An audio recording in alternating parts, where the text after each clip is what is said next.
नमस्कार और स्वागत है आज आप सभी लोगों का आज की क्लास में। आज की क्लास हमारे बिहार बोर्ड की किताब पैनोरमा 1 जो कि क्लास 9th के लिए पढ़ाई जाती है, इसका पहला पार्ट धर्म युद्ध करने जा रहे हैं। इसके लेखक हैं अर्जुन देवचरण, जिनके बारे में हम अभी थोड़ा देखेंगे आगे बढ़ते हुए।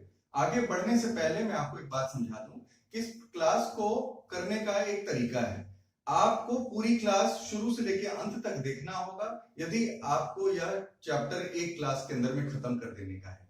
बहुत बड़ा चैप्टर नहीं है। हम सारे के सारे जो जितने भी चैप्टर्स हैं, जितने भी पार्ट हैं, जितनी भी कहानियां हैं, एसेज हैं, लेख हैं, उन सभी को हम इसी तरीके से करेंगे कि एक क्लास में एक। यदि कोई ज्यादा बड़ा है तो हम उसको 2 भाग में बांट सकते हैं, लेकिन साथ में मेरे करते चलिए। जिन कठिन शब्दों को मैं बोर्ड पर लिखता जाऊंगा उसके लिए आप अपनी एक वर्ड मीनिंग की कॉपी बना लीजिए, उसके अंदर लिखते चले जाइए। बल्कि जितने भी हम लोग पाठ करेंगे, हर पाठ में से जो कठिन शब्द होते हैं, जिनके अर्थ हमें अक्सर नहीं पता होते हैं, उन सबको मैं यहाँ पर लिखने की कोशिश करूंगा।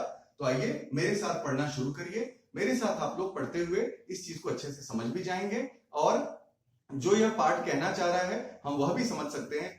इसके साथ ही यदि परीक्षा में हमसे कोई सवाल पूछा जाएगा तो हम उसके बारे में भी बता सकते हैं। So let's start this. Arjun Devcharan पढ़ने से पहले हम थोड़ा इसके लेखक के बारे में जान लेते हैं। अर्जुन देवचरण जो कि इनका नाम है, अ टीचर बाय प्रोफेशन, यह व्यवसाय से एक शिक्षक हैं। प्रोफेशन मतलब व्यवसाय, लिख लीजिए। प्रोफेशन मतलब व्यवसाय। Teacher by profession is basically a poet. Basically मतलब मूल रूप से, तो पेशे से बेशक ये एक शिक्षक हैं, लेकिन मूल रूप से ये कवि हैं। His plays appear like an extension of his poetry. Plays का मतलब यहाँ पर PLAYS, plays का मतलब यहाँ पर नाटक से है, तो ये नाटक भी लिखते हैं। इनके जो नाटक हैं appear मतलब दिखाई देना। ऐसा लगता है जैसे उनके जो नाटक हैं वो तो ऐसे दिखाई देते हैं जैसे उनकी पोएट्री यानी उनकी कविताओं का ही एक्सटेंशन यानी विस्तार है। पोएट्री मतलब कविताएं और एक्सटेंशन मतलब विस्तार। सो the poet in him shows through his short, crisp and pithy lines and the song of the chorus in his plays. So इनके जो कविताएं हैं उनके माध्यम से इनके भीतर का जो कवि है वह किन सब बातों से अपनी चीजों को दिखाता है।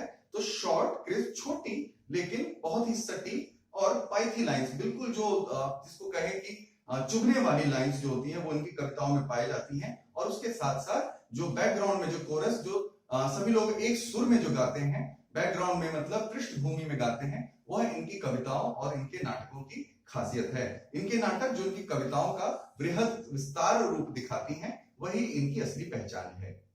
So his first book of Rajasthani plays published in the late 70s। इनकी पहली किताब जो राजस्थानी नाटकों पर थी वो लेट 70s यानी 1975 के बाद छपनी शुरू हुई थी। Late 70s was received rather indifferently in the Rajasthani literary circles. उसको बहुत ज्यादा indifferently मतलब बहुत ज्यादा उसको किसी ने पसंद या नापसंद नहीं किया था। मतलब कोई भाव नहीं, कोई भी उनको बहुत ज्यादा सीरियसली नहीं लिया गया था। जो कि राजस्थानी लिटरेरी सर्कल्स, जो कि राजस्थान में जो बुद्धिजीवी लोग, पढ़े लिखे जो लोग लिटरेचर से वास्ता रखते हैं, उन लोगों ने उसको बहुत ज्यादा भाव नहीं दिया था। Till that time drama in Rajasthani had meant either some stray one-act plays or social issues like widow remarriage, dowry, etc. तब तक के समय में राजस्थान में जो ड्रामा होता था, राजस्थानी भाषा में जो नाटक खेले जाते थे, वो 1 या 2 एक्ट यानी 1 या 2 बार उसके अंदर पर्दा गिरता था। 1 या 2 एक्ट, 1 2 एक्ट मतलब 1 या 2 बार पर्दा गिरना, यानी 1 या 2 उसका भाग होना। 1-2 भागों के अंदर में उनको निपटा दिया जाता था। और उनका मतलब जो होता था या तो some stray one act plays on socialist issues. Social issues का मतलब होता है सामाजिक मुद्दे। सामाजिक मुद्दों पर उनकी ये रचनाएं हुआ करती थी। लाइक विडो रिमैरिज, जैसे कि विधवा पुनर्विवाह, डाउरी एक्सेट्रा, दहेज वगैरह पर इनका 1 या 2 सीन के अंदर में इनका नाटक खत्म हो जाता था। और द फोक प्लेज या फिर लोक कथाएं। फोक प्लेज मतलब जैसे रामलीला एक फोक प्ले है, लोक नाटक है. सो या फिर सम लोक नाटक होते थे based on historical and mythological themes. Historical मतलब ऐतिहासिक और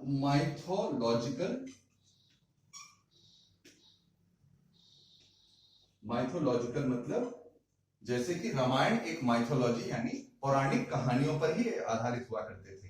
या तो राजस्थान में दो किस्म के प्लेस बनते थे, या तो किसी सामाजिक मुद्दे पर बनते थे जैसे कि विधवा पुनर्विवाह, दहेज प्रथा, ये सब, या तो फिर वो किसी हिस्टोरिकल ऐतिहासिक बैकग्राउंड पृष्ठभूमि पर बनते थे, या फिर उनका कनेक्शन कहीं ना कहीं किसी न किसी तरीके से पौराणिक कथाओं जैसे रामायण, महाभारत, हितोपदेश जैसे से होता था. सो ये इनके बारे में हम जान रहे हैं.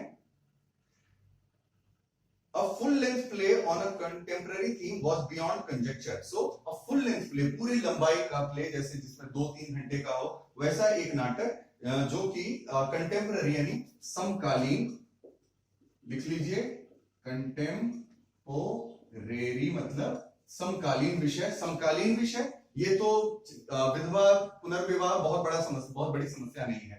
दहेज बहुत हद तक देखा जाए तो दहेज लगभग समाज का जो एक तबका है वो इसे गलत मानता है, तो बहुत ज्यादा टाइम नहीं लगेगा जब ये समाज से पूरी तरह समाप्त हो जाएगा. या फिर इन दोनों चीजों पर कहानियां लिखते थे, लेकिन जो आधुनिक, जो अभी के समय में जो मुद्दे हैं उन पर कोई प्रकाश नहीं डालता था, कोई इतना उस बात पर ध्यान नहीं देता था. बियॉन्ड कंजेक्चर, बियॉन्ड मतलब के पार, बियॉन्ड मतलब के पार, और कंजेक्चर मतलब आप कह सकते हैं कि जैसे अभी देशभक्ति की फिल्मों का बड़ा कंजेक्चर चल रहा है. बहुत लोग जो है वो देशभक्ति की फिल्में देखना चाहते हैं. देशभक्ति की भावना लोगों के अंदर में ओतप्रोत है. बहुत तरह तरह की समस्याएं हमारे देश के सामने आई हैं. तो इस चीज पर अभी बहुत ज्यादा फिल्में बन रही है. तो हम कह सकते हैं कि लोग जो है वो देशभक्ति की बातें जो है वो कंजेक्चर कर पाते हैं. तो बियॉन्ड कंजेक्चर मतलब के पार, मतलब लोग इतना समझ ही नहीं पाते थे, समझदारी से ही दूर की बात थी. So, however, हालांकि Arjun's arrival on the scene is significant, और हालांकि अर्जुन का जो पदार्पण हुआ है वो इस क्षेत्र में इज सिग्निफिकेंट, बहुत महत्वपूर्ण है. Not only in terms of dramatic literature, न केवल कि जो नाटक का जो लिटरेचर होता है, नाटक का जो साहित्य होता है उसके लिए, but also of modern theatre. लेकिन यह आधुनिक थिएटर, आधुनिक रंगमंच के लिए भी बहुत जरूरी हुआ है. Arjun Dev's playlist, Arjun Dev's place include, इनके कुछ प्रमुख नाटक हैं. दो नाटक आज के दो नाटक, गोवारी एंड संकारियो, ये भी एक नाटक का नाम है. बोल महारी मछली कितो पानी, बोल मेरी मछली कितना पानी, धर्म युद्ध एंड मुक्ति कथा गाथा. सो ये इनके कुछ प्रमुख नाटक हैं जिनकी रचना इन्होंने की है. अब ये इस नाटक के बारे में बता रहे हैं. धर्म युद्ध is the story of Padma. ये पद्मा एक लड़की, उसकी कहानी है. अ यंग गर्ल, नौजवान लड़की है, educated through scriptures like Ramayan, the Mahabharat etcetera, जिसे बचपन से ही रामायण और महाभारत की बातें सिखाई समझाई जाती हैं. ये पद्मा हमारे बीच में कोई भी हो सकती है. अगर आप देखें तो आप किसी भी लड़की को, कोई भी बालिका है, कोई भी छोटी बच्ची है जो जिसको रामायण महाभारत की कहानी सुनाई जाती है, उसके मन में किस किस्म के सवाल उठते हैं, इस तरीके, इन्हीं सवालों को अर्जुन देव चरण जी इस कहानी धर्म युद्ध के माध्यम से हमारे सामने प्रस्तुत कर रहे हैं. सो शी फील्स अग्रीव्ड, उसे बहुत दुख पहुंचता है. अग्रीव्ड मतलब बहुत दुख पहुंचना. सो शी फील्स अग्रीव्ड, माफ कीजिएगा, AGGRIEVED, शी फील्स अग्रीव्ड, उसे बहुत दुख पहुंचता है. किस बात पर? एंड एजिटेटेड, मतलब इस बात पर वो बेचैन भी हो जाती है. एजिटेटेड मतलब विचलित हो जाना, किसी बात पर भड़क जाना, मतलब बड़बड़ करने वाली हालत में पहुंच जाना. एजिटेटेड बाय द अनचैरिटेबिलिटी, अनचैरिटेबली लिख लीजिए. अनचैरिटेबली मतलब कोई दया नहीं दिखाना, बहुत ही निष्ठुर होना. अनचैरिटेबली ऑर्थोडॉक्स एटीट्यूड, ऑर्थोडॉक्स मतलब रूढ़िवादी, और एटीट्यूड मतलब नजरिया. सो ये जो समाज का ये जो रूढ़िवादी नजरिया है उससे वो बहुत ही परेशान, एजिटेटेड हो जाती है. किसके प्रति? Of the society towards women, महिलाओं के प्रति जो समाज का नजरिया है उसको देख करके। कैसा नजरिया है? तो बहुत ही रूढ़िवादी नजरिया है, बहुत ही अनचैरिटेबली, बहुत ही मतलब महिलाओं के प्रति ये लोग हमारे समाज में बहुत ज्यादा सम्मान कहा जाए। हम ऐसे महिलाओं के बारे में बात करें जो गांव में रहती हैं, उनको देखिए जरा जाकर के, कभी उनको वह सम्मान शायद नहीं प्राप्त होता है। या कहीं पर भी देखिए, आप शहरों में भी देख लीजिए, शायद उन्हें जिस काम को करने के लिए पुरुषों को ज्यादा पैसे मिलते हैं, महिलाओं को उससे शायद कम मिलते हैं। हर जगह पर, फिल्म इंडस्ट्री में भी यही हाल है। कहीं पर भी आप देख लीजिए, सरकारी नौकरी यदि छोड़ दी जाए तो लगभग हर स्तर पर, हर क्षेत्र में लगभग यही हाल है। She repeatedly questions her parents, वो बार-बार अपने पेरेंट्स से, repeatedly मतलब बार-बार, रिपीटेडली मतलब बार-बार, वो अपने माँ बाप से बार-बार पूछती है, एंड हर टीचर्स, और अपने पेरेंट्स और अपने शिक्षकों से भी, about the rights and the identity of a woman, की महिलाओं के क्या अधिकार हैं और महिलाओं की क्या पहचान है। राइट्स मतलब RIGHTS, राइट्स मतलब अधिकार भी होता है, राइट्स मतलब ये स्पेलिंग आप देख लीजिए, राइट्स, इस राइट्स का मतलब केवल अधिकार होता है, एंड आइडेंटिटी मतलब पहचान, कि महिलाओं के क्या अधिकार और उनकी क्या पहचान है। And ask them whether her identity is a subject to her marriage, और वह यह भी पूछती है कि क्या उसकी पहचान शादी के बाद ही संभव है, या शादी के बाद ही उसको अपनी पहचान बनाने का मौका मिलेगा, या शादी के बाद ही वह किसी नाम से जानी जाएगी, क्या उसके पहले उसकी कोई पहचान नहीं है। यही सारे सवाल वह अपने माता पिता से पूछती है। धर्मयुद्ध इसी नाटक का नाम है। यह एक नाटक है, 3 कैरेक्टर्स हैं, 3 इसके अंदर पात्र हैं। एक पद्मा है, पद्मा की माँ है, पद्मा के पिताजी हैं। ये जो बातचीत है, इसको इस तरीके से दिखाया गया है। मैं भी उसी तरीके से कोशिश करूंगा कि आपको मैं उसी तरीके से समझा सकूं, पर अब जरा इंपॉर्टेंट है, थोड़ा ध्यान देते हैं, पूरा अब इसको खत्म करते हैं। Padma, mother, what is the identity of a woman? Padma पूछती अपनी माँ से कि माँ, एक औरत की पहचान क्या है? माँ, why do you ask that? तुम ऐसा क्यों पूछ रही हो Padma? How am I different from others? मैं बाकी लोगों से कैसे अलग हूं? माँ, यू आर माई डॉटर, तुम मेरी बेटी हो, आर ओनली चाइल्ड, हमारी इकलौती बच्ची हो, एंड योर फादर्स डार्लिंग, और अपने पापा की बहुत प्यारी हो। डार्लिंग मतलब प्यारा। आप लोग फिल्मों में भी देखते होंगे, एक हीरो हीरोइन से हमेशा डार्लिंग करके बात करता है। माफ कीजिएगा। पद्मा कहते हैं, father cares more for money than for me, पिताजी मेरे से ज्यादा पैसे की परवाह करते हैं। It takes a heart to bestow love, और ये बहुत किसी के हृदय में होता है कि वह बिस्टो यानी अपना प्रेम न्योछावर कर सके। बिस्टो मतलब न्योछावर करना, बिस्टो मतलब किसी को प्रदान करना, प्यार देने के लिए बहुत कलेजा चाहिए, जिगरा चाहिए। माँ कहती है, for whom does he save? तो वो किसके लिए बचाते हैं? अगला, he does all this only for your sake, वह बस यह सब तुम्हारे लिए, your sake मतलब तुम्हारे लिए ही वह ऐसा कर रहे हैं। You shouldn't think that I have no heart, तुम्हें ऐसा नहीं सोचना चाहिए कि मेरे पास कोई दिल नहीं है, तुम्हें प्यार करने के लिए नहीं है। पद्मा कहती है, but I didn't to say it of you, पर यह मैंने तुम्हारे बारे में नहीं कहा। माँ कहती है, I am not in any way different from him, मैं किसी भी तरीके से तुम्हारे पिताजी से different यानी अलग नहीं हूं। different यानी अलग, different यानी भिन्न नहीं हूं। ओके, आगे देखें। My identity is linked with his and I cherish the bond, मेरी पहचान is linked मतलब उनसे जुड़ी हुई है, and I cherish मतलब होता है किसी चीज का आनंद लेना, किसी चीज से मतलब किसी चीज में के साथ अपनी पहचान पर सम्मान की दृष्टि देखना, मतलब उसका आनंद लेना।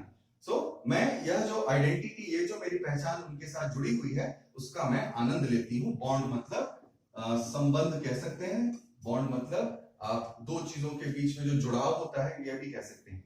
एंटर्स पद्मास फादर, तभी उसके पिताजी आते हैं। Father, what is this talk about the bond, ये किस संबंध, किस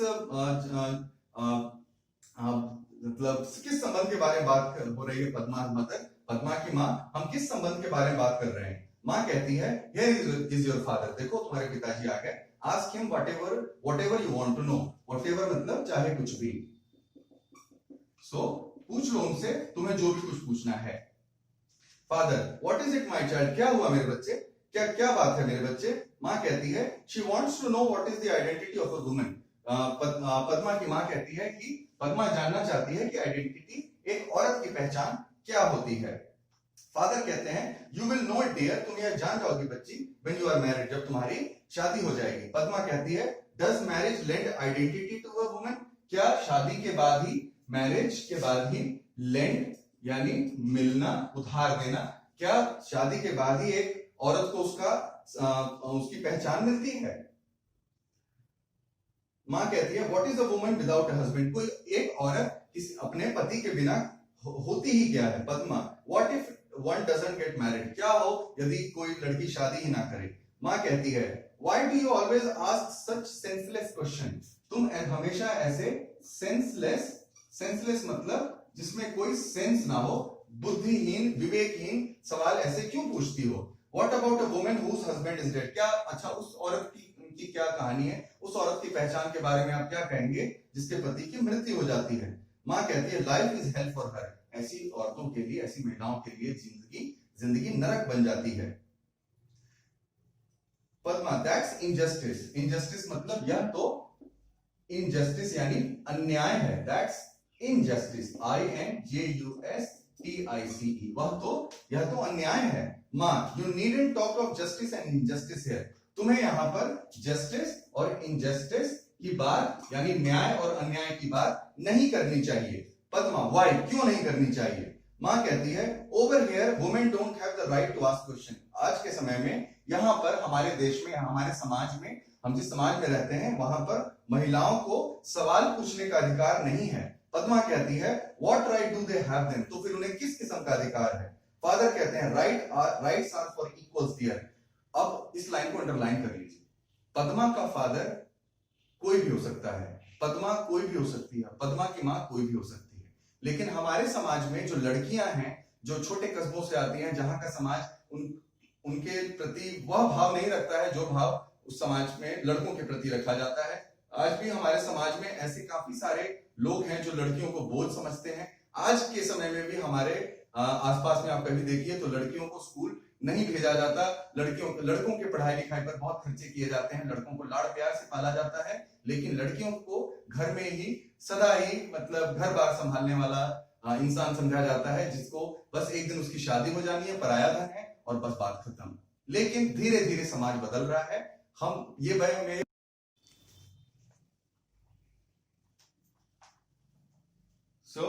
कंटिन्यू करते हैं। Rights are for equals dear, यहां से हमने शुरू किया था, यहां पर हमने सॉरी माफ कीजिएगा खत्म किया था। Why is home considered a place for bargaining, घर को हमेशा एक मोल भाव करने का स्थान क्यों बनाया जाता है? बार्गेनिंग मतलब मोल भाव करने का स्थान, घर को हमेशा हम घर में बार्गेनिंग मतलब तुम इतना करो तो मैं करूंगा, ऐसा व्यवहार घर के अंदर नहीं होना चाहिए। लेकिन हम पद्मा कहती है कि घर को हमेशा बार्गेनिंग का स्थान क्यों समझा जाता है? One shouldn't live in such a place, किसी को ऐसे जगह पर नहीं रहना चाहिए। पद्मा के फादर कहते हैं you will get the same replies to these questions wherever you go, तुम इन सवालों के वेरेवर यू गो, तुम जहां कहीं भी जाओ, तुम जहां कहीं भी जाओ तुम्हें इन सवालों के यही जवाब मिलेंगे। बट पद्मा कहती है but the identity of a woman is the identity of the human race, परंतु एक औरत की पहचान पूरी की पूरी मानवता की पहचान है, मानव जाति की पहचान है। अ सोसाइटी सा वुमेन, एक सोसाइटी जिसमें औरतें नहीं हो, सा मतलब के बिना, सोसाइटी विदाउट वुमेन, एक औरत महिलाओं के बिना, इसके बीच में पद्मा के फादर रोक करके कहते हैं that's why they say that marriage lends this identity, तभी लोग कहते हैं कि शादी के बाद ही यह पहचान औरतों को मिलती है। लैंड मतलब मिलना, लैंड देखिए, लैंड का मतलब मिलना, लैंड मतलब एक शादी के बाद ही औरत को उसकी पहचान मिलती है। आगे देखते हैं, पद्मा कहती है, अब ये जो अगला है ये पद्मा एक सवाल है जो लोगों के लिए छोड़ती है। आप लोग इस सवाल को समझने की कोशिश करिए। आप इस सवाल को बार्गेनिंग कहते हैं कि घर में एक जब किसी की शादी होती है तो पति बाहर से पैसे कमा कर लाता है लड़की, और जो महिला है, जो पत्नी है, वो घर के अंदर खाना बनाती है। लेकिन इस स्थिति को कई बार बार्गेनिंग के बारे में, अब क्या है, अब यहां पर इसी बात के बारे में कहा जा रहा है कि मोल भाव करते हैं लोग कि आप इतना करो तब हम इतना करेंगे, आप आपकी पहचान, मेरी पहचान आपसे है तो मैं पूरी तरह से आप पर निर्भर हूं। पर ऐसा नहीं है। अर्जुन देवचरण एक ऐसा मुद्दा हमारे सामने उठा रहे हैं जिसमें महिलाओं के अधिकारों के बारे में बात की जा रही है। ये महिलाएं कस्बों में है, गांव में है, शहरों में है। 1975 की बात हो सकता है थोड़ी अलग हो, लेकिन आज के समय में तो महिलाएं थोड़ा बहुत, लेकिन थोड़ा बहुत, ज्यादा नहीं। आप आज भी अगर रात के समय बस में सफर करें तो आपको कोई भी महिला अकेले सफर करती हुई नहीं मिलेगी। कारण है भाई, मेल डोमिनेंट सोसाइटी है, पुरुष प्रधान समाज है। इस पुरुष प्रधान समाज के अंदर में महिलाओं को बहुत कम छूट मिलती है, और शायद यही बात पद्मा की मां समझ चुकी है। लेकिन पद्मा अभी बच्ची है, उसे समझने में अभी वक्त लगेगा। या तो उसके अंदर की जो यह आग है वह आग बुझ जाएगी, कॉम्प्रोमाइज कर जाएगी, या फिर वह अपना मुकाम खुद बनाएगी। लेकिन फिलहाल तो वो हमारे सामने में एक सवाल छोड़कर जाती है। So if a girl does not get married she has no identity, कि यदि किसी लड़की की यदि शादी नहीं हो तो उसकी कोई आइडेंटिटी यानी पहचान नहीं है। Why is that an unmarried man, unmarried मतलब जिसकी शादी ना हो, इज वेनरेटेड, उसकी बहुत उसकी तारीफ की जाती है, बहुत उसको लोग पूछते हैं, बहुत लोग उसकी पूजा करते हैं। And called a saint, saint मतलब संत, योगी पुरुष, महात्मा जी। वाइल जबकि एन अनमैरिड वुमेन, वाइल मतलब जबकि एक अनमैरिड वुमेन, एक अविवाहित स्त्री, महिला को इज कॉल्ड इमोरल। इमोरल मतलब कि उसे कहा जाता है कि तुम ये अनैतिक है। अगर कोई लड़की शादी ना करे तो उसे अनैतिक, नैतिकता का पाठ पढ़ाया जाता है, कहा जाता है कि तुम अनैतिक हो। और एंड वांटन, वांटन मतलब कि उस पर कोई भी हाथ डाल सकता है, कोई भी उसको छेड़ सकता है, कोई भी उसको परेशान कर सकता है, कोई भी उसको कुछ भी कह सकता है। लेकिन आप यही किसी कोई शादीशुदा महिला हो, किसी महिला की शादी हो चुकी हो, आप उसको बोलकर देखिए तो उसके साथ खड़े होने के लिए कम से कम उसका पति, उसके पति के घर वाले लोग आ ही जाएंगे। एक यह हमारा समाज बहुत ही निष्ठुर समाज है महिलाओं के प्रति। ये बहुत सारी बातों में महिलाओं को छूट नहीं देता है, जबकि पुरुषों को बहुत छूट मिलती है। हमने अपने घर के आसपास देखा है, बहुत सारी ऐसी फैमिलीज होती हैं जो